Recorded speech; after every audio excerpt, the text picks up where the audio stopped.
Hello guys, I'm back and today we are continuing with the Bill of Rights. So today we're gonna define the Fourth and the Fifth Amendments.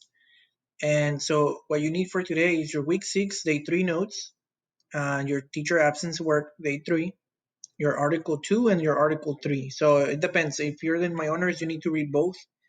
And if you are in my regular class, you only need to read the one for New Year's C. Okay, and so basically there's no real warm-up for today. The only thing you have to do is go ahead and start working on or play the video. The sub will play it for you. But go ahead and work or play the lesson. And if you have work pending from the other days before, just go ahead and finish. So I left plenty of work for you guys to do all week. Okay. So again, this is where you're gonna see your work. And this is kind of what you're gonna see in this particular one. So you're gonna have your video. I know it says like the waltz, but this is just because I don't have the recording for this one yet. Okay, so you're gonna watch the recording, the lesson, and as you're going through the lesson, you're gonna read your notes. And once you're done with your notes, you're gonna read these ones. Okay, so these are kind of interesting. And then when you're finished, you're gonna do your exit ticket. Make sure you do the correct one. If you're honors, you do the honors, and if you're regular, just do your regular one. Okay. So let me go ahead and get started with this lesson. So again, Fourth and Fifth Amendments, guys. We've covered the first, the second, the third amendments, and so the next ones, the fourth, fifth, sixth, and seventh, they're kind of like the rights of the accused. They protect people like in court. Okay. So it says the fourth, fifth, sixth, seventh, and eighth amendments prohibit government officials from taking away a person's life, liberty, or property without following fair and reasonable procedure. Okay, they can just do whatever thing they think it's good. Today you're going to learn about the Fourth and the Fifth Amendments. Okay, so the Fourth Amendment protects individuals from unreasonable searches and seizures. Okay, so searches, it just means that they go over your stuff, and seizures is when they take your stuff away. Okay, so if there's a reasonable explanation of expectation of privacy, a judge must sign a search warrant. Okay, we're gonna cover that right now, but basically the government cannot go. Okay, so what do you think? Can they go? Can they not go? So in order, the way our system of government works is there's a lot of laws and procedures that we have to follow. We cannot do just like whatever the judge says, because we have a bunch of or that's a bad way of saying it. We have government principles that we follow. Okay, so I think we covered this like last week or 2 weeks ago. Okay, so the principles of government, like checks and balances, rule of law. And so can the police search your house, car, or property without a warrant? Okay, so let me show you this video real quick. Okay, and so in order for the police to go, so you can put it in your notes, they have to have a warrant. Okay, they can just not just go in there. So I'm going to show you a video of how they're actually violating the right of someone. According to his attorney, Michael Picard is known to Connecticut State Police. He's a peaceful activist in the Hartford area. On the night in question a year ago, September 11th, 2015, his cause? Protesting a DUI checkpoint. According to a legal complaint, he held a yellow handwritten sign that read, "Cops ahead, keep calm and remain silent." Picard also recorded activity with his camera.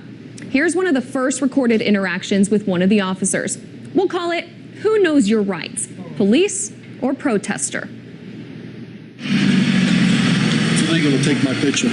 No, it isn't. It's illegal to take my picture. It's a public property. It's illegal to take my picture. Personally, it is illegal. Did No, you get it any isn't. documentation I'm allowing you to take my picture? No, it's but not. you're on public property. No, I'm not. I'm Therefore, on you state have no property. reasonable I'm on state property. You have no reasonable Stay expectation there and of be quiet. privacy. Can I have my phone back? Not yet. I got the camera. Okay, so the protester is right this round. You can film on public property. You do not need permission to film someone on public property. And by the way, officer, state property is public property. So the officer confiscates Picard's camera, as we saw. Does not know it's still recording. Let's take a listen to what happens next.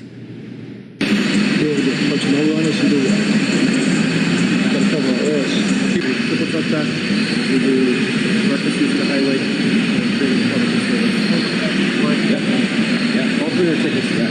For all three charges on the ticket. In the backup, we have multiple people talking. We didn't want to stay. Can we just hear what Joy's going to take a look right now? Good. So not only do the officers appear to be making up charges, they're also apparently making up witness statements to back them up.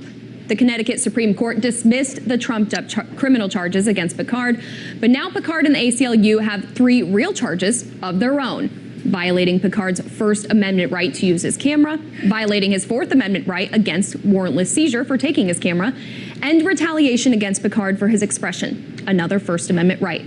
Picard is seeking to have his court and legal fees covered and additional damages in the suit. Connecticut State Police is not commenting. In Washington, Simone Del Rosario, RT. All right, guys. So there's so they were searching him without like a real cause. Okay. So let me go into the next slide. Okay. So we're covering Fourth Amendment. That just means that they cannot search your stuff. You saw in the video, like the example, the police officers, they just abuse their power. Okay. So this is kind of how it works. Let me move my camera away. All right. So a search occurs when a police officer or other government official enters your house, car, or some place to look for evidence, okay? A seizure occurs when a person or property is taken by the government. So here they're trying to get into the house, and right here I'm guessing they're probably trying to take drugs away, or they're looking for stuff in the house. And so in order for the police to do that, they need like a warrant from the judge. Okay, so now this is an interesting one. So we're talking about the police and government officials, but what about the school? Can a teacher, like let's say me or Miss Pineda, your principal, do you think we can actually go into your backpack if we suspect that you're getting, I don't know, drugs or something that you're not supposed to? What do you think? So pause the video and then write something in there, okay? So I'm gonna go into the Fifth Amendment now. Okay, so the Fifth Amendment protects against self-incrimination, double jeopardy, indictment, and evident domain. So I'm going to go into each one of them. Let me start with the first one. So the first one is a citizen cannot be deprived of life, liberty, property without due process. So I'm going to go over the overview of all the video or all the 4 different points of the law. And then in the next slides, I'm going to go over each one individually.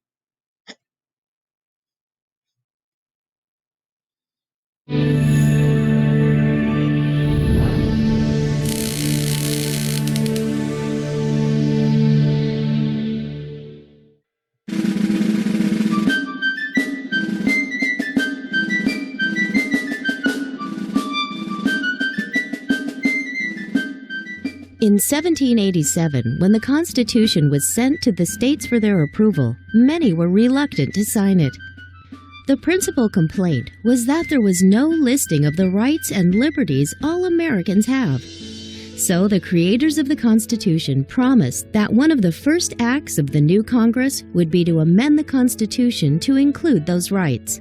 At the first Congress, the Bill of Rights, the first 10 amendments to the Constitution, was written and sent to the states for their approval. Among the rights guaranteed by the Bill of Rights are the rights of people accused of crimes. Many of those rights are found in the Fifth Amendment. One right is the protection against self-incrimination. You're probably familiar with the right against self-incrimination, even if you don't know that it comes from the Fifth Amendment. Anyone who has ever watched a police movie or TV program knows these words. You have the right to remain silent. Anything you say can and will be used against you in a court of law. Those words are called Miranda rights. And while they aren't exactly in the Fifth Amendment, their intention is that no one can be compelled in any criminal case to be a witness against himself. It protects people accused of crimes from overreaching by the government and lays out the constitutional limits of what the police can do. While the Fifth Amendment was adopted in 1791, it wasn't until 1966 that the Supreme Court ruled on the right against self-incrimination. It happened in the landmark case Miranda versus Arizona. Ernesto Miranda was charged with multiple violent crimes in Phoenix, Arizona. He had less than a ninth-grade education and a history of mental problems. Without an attorney and with no knowledge of his rights, the police questioned Miranda for over 2 hours before he confessed to the crimes. He was convicted based solely on the confession. The case was appealed and eventually reached the Supreme Court, where the conviction was overturned. Chief Justice Earl Warren said the police had violated Miranda's right not to be a witness against himself, a right he didn't even know he had. The decision was also based on the fact that Miranda did not have an attorney. That is a right guaranteed by the Sixth Amendment in the Bill of Rights. To protect the right against self-incrimination, the court created the Miranda rights and said police must read a defendant who is being held and interrogated the Miranda warning. Incidentally, Miranda was retried without the use of his confession and found guilty. Another phrase you might have heard is taking the fifth. This means that a person who is being questioned is invoking his or her rights under the Fifth Amendment and will not make a statement or give evidence that might be self-incriminating. There are other rights protected by the Fifth Amendment. One is the right to a grand jury. A grand jury is a group of people who hear testimony from the government and decide if there is enough evidence to bring criminal charges against a suspect. The Fifth Amendment also protects against double jeopardy. That means that a person cannot be prosecuted twice for the same crime. The Fifth Amendment also states that no one shall be deprived of life, liberty, or property without due process of law. Due process means that the government must obey the law and follow all legal procedures and safeguards. When the Bill of Rights was written, the Due Process Clause only applied to actions by the federal government, but that was extended to the state governments by the 14th Amendment, which was adopted in 1868. A final guarantee under the Fifth Amendment does not apply to the rights of the accused, but protects the rights of property owners. It states that if the government takes a person's private property for public use, the property's owner must receive just compensation, fair market value.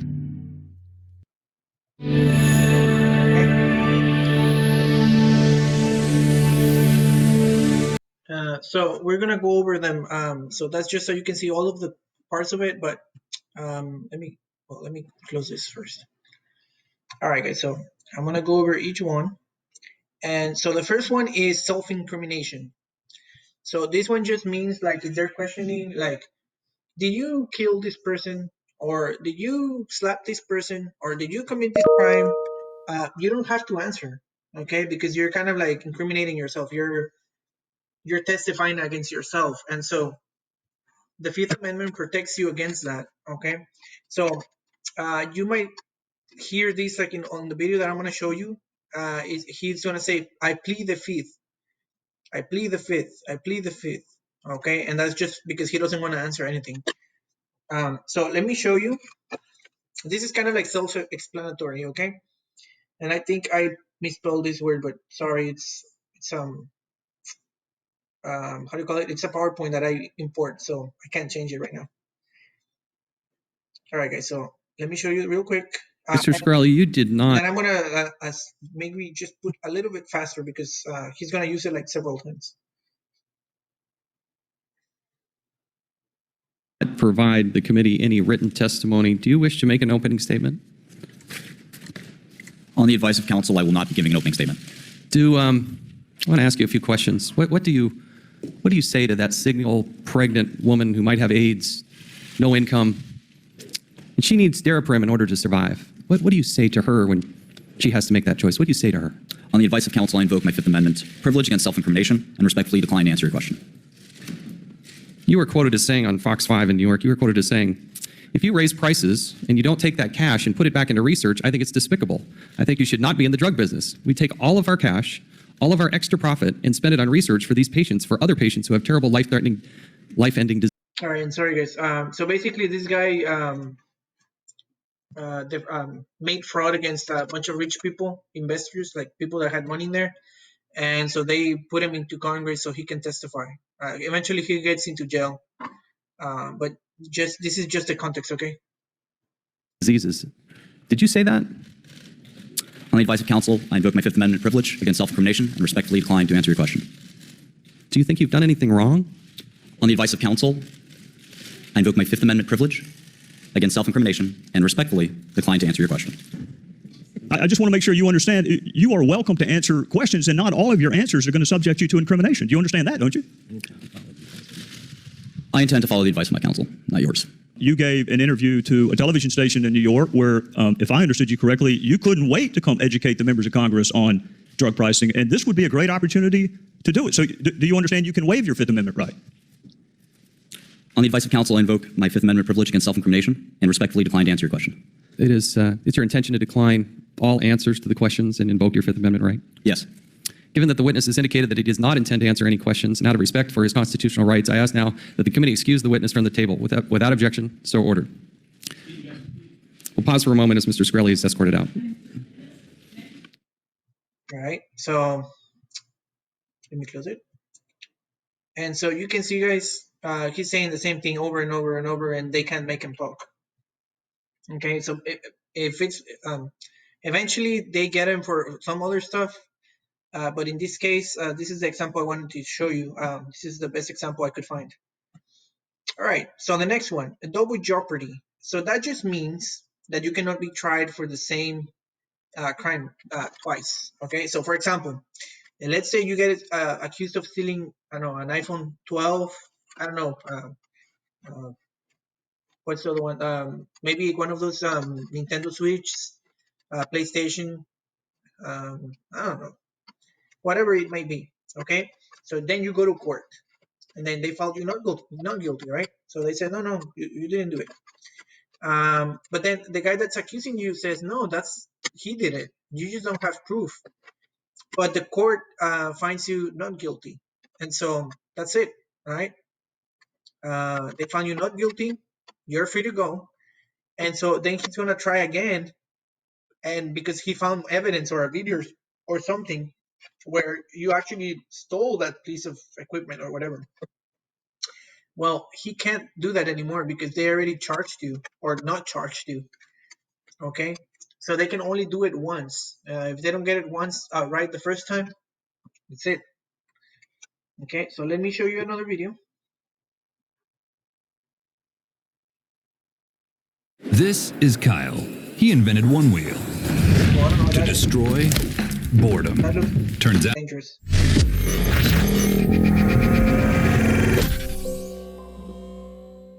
In this History Illustrated video, we're going to talk about the phrase double jeopardy. Now, double, much like it sounds, is the word for twice, doing something twice. And jeopardy has a similar meaning to trouble. So if you can imagine you're in double trouble or getting in trouble twice for the same thing, that is not allowed in the American justice system. So let me give you an example.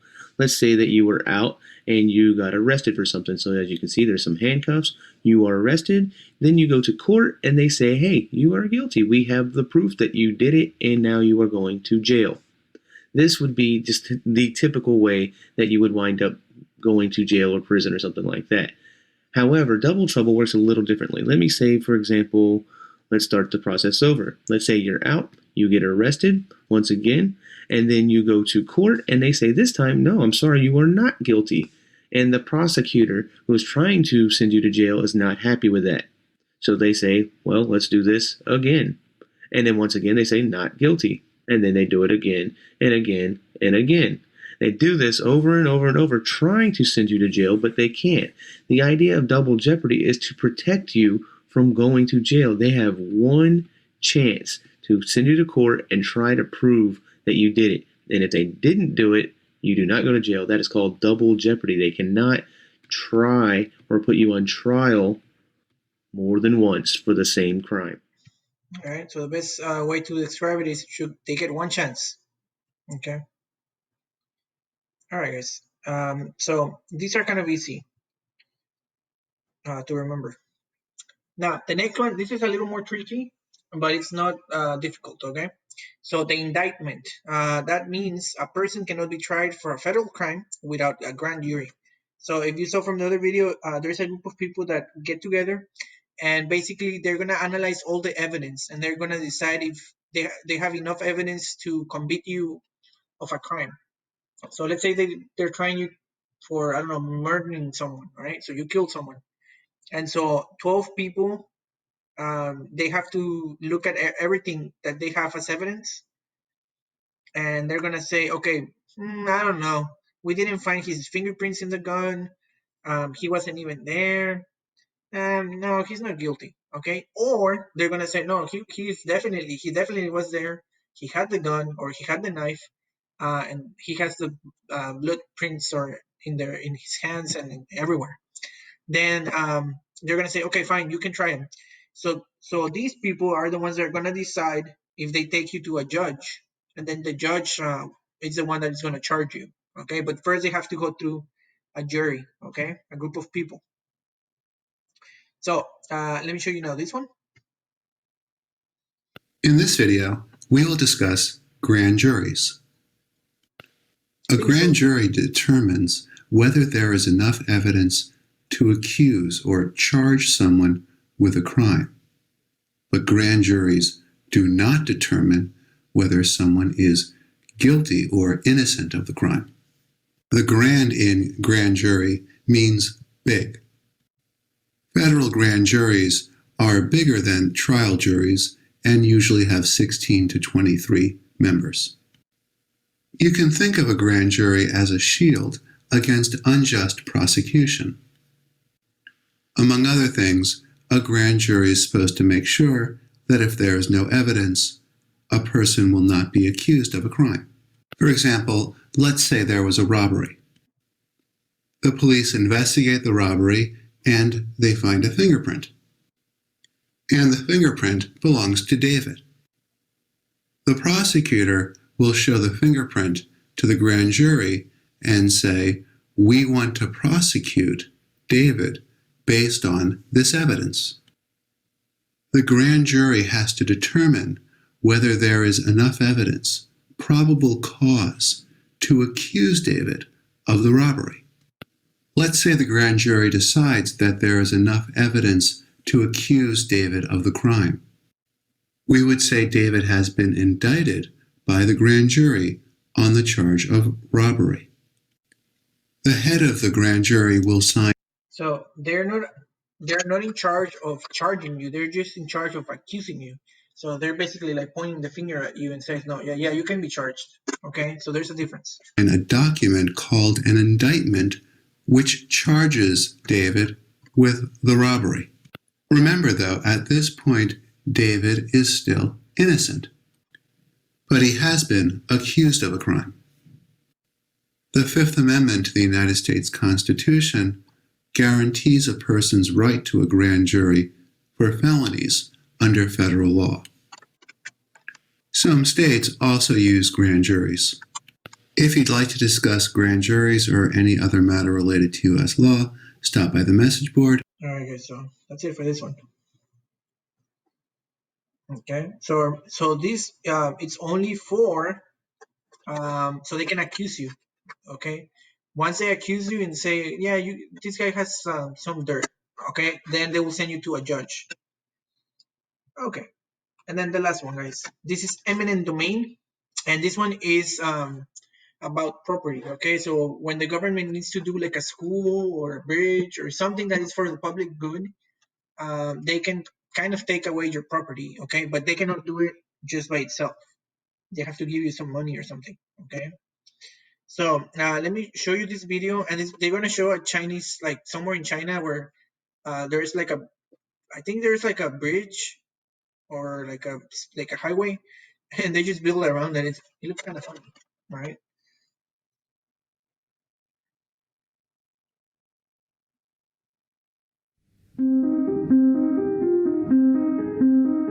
As the race for the White House heats up, Republican frontrunner Donald Trump has come under fire for a number of policy proposals and his past behavior. But in September 2015, Trump was accused of abusing a rarely discussed aspect of government power, the ability to take over private property without the owner's permission. This practice, called eminent domain, has long been criticized by conservatives as an example of government overreach. So we wanted to know, can the government actually just take your land? Well, eminent domain is when the state essentially annexes part of your property in order to repurpose it for public or third-party use. In the United States, this concept is regulated by the Fifth Amendment and requires that the land be used for public benefit and that the owners be fairly compensated. Still, despite being paid for the value of the land, owners are still required to give up the rights to it, whether they want to or not. Additionally, what constitutes public use has been considered overwhelmingly broad. Although most examples of eminent domain concern things like trying to build a highway over an existing neighborhood, there are also times when the repurposed use is actually private and commercial. In one 1954 case, homeowners in the District of Columbia saw their homes destroyed and the land given to private developers to build a shopping center and office buildings. In 2005, another property in Connecticut was taken over and sold for $1 a year to private developers in an attempt to increase city revenue. The following That sounds like corruption to me, but I can't really comment on that. But just imagine those people in their neighborhood just taken away, okay? year, President George W. Bush issued an executive order prohibiting private parties from using eminent domain in order So I guess Bush then fixed it, okay? to make more money. Another big issue is with the payment in exchange for taken property.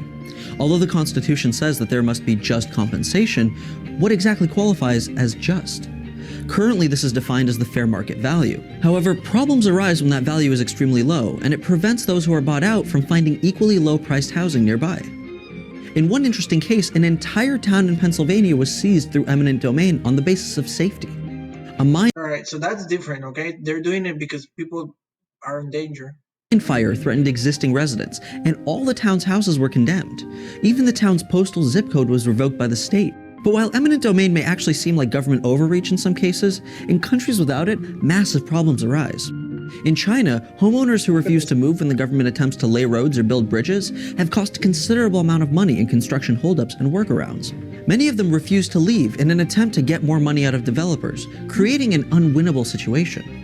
So whether eminent domain is a reasonable solution or a violation of rights generally depends on which side of the land you're on. On the topic of land grabbing, Alright guys, so it's just a short video, but you see what happens. So a lot of problems, okay? Alright, so my question to you would be then, what would you do if the government tried to take your house or your neighborhood away? Okay, how would you feel about it? Okay, so when you're finished with your notes, you're gonna do this. Okay, if you're in my regular class, you're gonna read this this article right here, and then you're gonna move directly to your exit ticket. Okay, so you can answer all of it.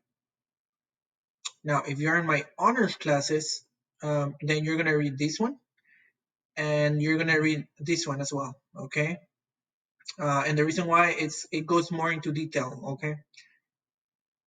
Now, when you're finished with both, then you will answer your exit ticket here. Okay. There's all the, and remember, guys, like the other one that I had before, where I gave you like 50%. Some of you were freaking out that I was giving you a bad grade. Remember, I'm also doing manual grading later. Okay, so don't get scared. Go ahead and work on your how do you say it, on your work, your exit tickets. And again, if you have pending work, go ahead and do it. Okay, so you have 3 days of here of work, and if I'm absent tomorrow, I'll put like 4 and 5. Okay, guys. So this is it for today, and I hope to